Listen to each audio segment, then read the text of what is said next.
Welcome to 108 news Telugu బులెటిన్ల ముందుగా headlines. Chess olympiad 2024లో Bharat మొట్టమొదటి బంగారు పథకం. జమిలీ ఎన్నికలు అత్యంత ప్రమాదకరం, కమల్ హాసన్ వెల్లడి. బంగ్లాదేశ్ ముందు భారీ లక్ష్యం. తిరుమలకు నెయ్యి సరఫరా చేసిన డైరీపై కేంద్రం తనిఖీలు.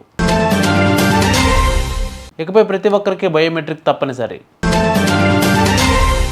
చెస్ ఒలింపియాడ్ 2024లో భారత్ తన మొట్టమొదటి బంగారు పథకాన్ని గెలుచుకుంది. టోర్నీలో తొలిసారి పసిడి పథకాన్ని గెలిచి చరిత్ర సృష్టించింది.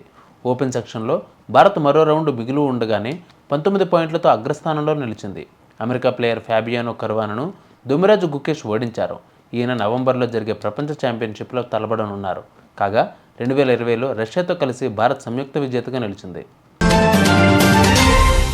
జమిలీ ఎన్నికలు అత్యంత ప్రమాదకరం అంటూ వన్ నేషన్ వన్ ఎలక్షన్ నివేదికకు కేంద్ర మంత్రివర్గం ఆమోదముద్ర వేసిన వేళ మక్కల్ నీతి మయ్యం వ్యవస్థాపకుడు కమల్ హాసన్ స్పందించారు.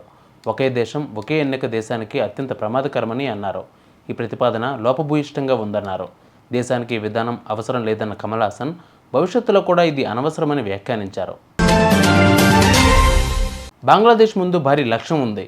చెన్నై వేదికగా జరుగుతున్న తొలి టెస్టులో భారత్ పట్టు బిగించింది. బంగ్లాదేశ్ ముందు టీమిండియా కొండంత లక్ష్యాన్ని ఉంచింది. శుభ్మన్ గిల్, రిషబ్ పంత్ సెంచరీలతో కదం తొక్కడంతో రెండో ఇన్నింగ్స్ను భారత్ జట్టు 287 పరుగుల వద్ద డిక్లేర్ చేసింది. తొలి ఇన్నింగ్స్ ఆధిక్యాన్ని కలుపుకొని బంగ్లాదేశ్ ముందు టీమిండియా 515 పరుగుల లక్ష్యాన్ని ఉంచింది. రెండో ఇన్నింగ్స్లో ఇప్పటికే 4 వికెట్లు కోల్పోయిన బంగ్లా 357 పరుగులు వెనకబడి ఉంది. చెన్నై టెస్టులో పంత్ శతక గర్జన చేశాడు.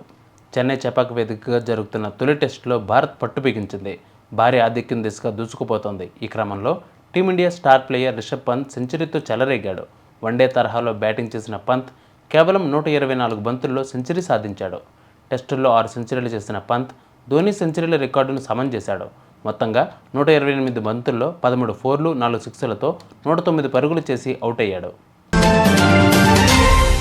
తిరుమలకు గతంలో ఆవు నెయ్యిని సరఫరా చేసిన ఏఆర్ డైరీలో కేంద్రం ఆహార భద్రతా విభాగం ఉన్నతాధికారులు తనిఖీలు చేశారు. తమిళనాడులోని దిండుగల్ ప్లాంటులో సుమారు 2 గంటల పాటు తనిఖీలు చేసి నెయ్యి, వెన్న, పెరుగు శాంపిల్స్ సేకరించారు. కాగా ఈ సంస్థ తిరుమలకు పంపిన నెయ్యిలో జంతువుల కొవ్వు కలిసిందని బ్లాక్ లిస్టులో పెట్టామని టీటీడీ ఈవో చెప్పడం సంచలనంగా మారిన విషయం తెలిసిందే. ప్రభుత్వ ఆసుపత్రుల్లో డాక్టర్ల సిబ్బందికి బయోమెట్రిక్ హాజరు తప్పనిసరి చేయాలని మంత్రి రాజనరసింహ ఉన్నతాధికారులను ఆదేశించారు.